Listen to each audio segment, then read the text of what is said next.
సమ్మక్క సారక్క తల్లి మేడారం జాతర అయిపోయింది కదా. మరి జాతర ఎంత కన్నుల పండగ అయిందో, ఎంతమంది వచ్చిండ్రో, ఎట్లా చేసిండ్రో అన్ని ముచ్చట్లు మనం తెలుసుకోవాలి కదా. తెలుసుకుందాం. అమ్మయ్య, మేడారం జాతర అయిపోయిందిగా. కోటి మంది వస్తారని అనుకున్నారు కానీ ఎక్కడి కోటి, 1,30,00,000 మంది వచ్చారు ఈసారి. పోయినసారి కంటే ఈసారి ఎక్కువనే ఉన్నది.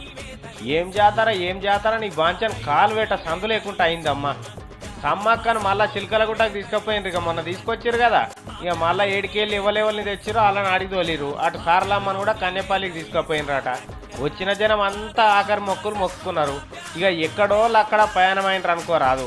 పిల్ల జల్లలతో వచ్చిన వాళ్ళు ఇంకో రోజు ఉండిపోదామని ఆడనే ఉన్నారు కొంతమంది.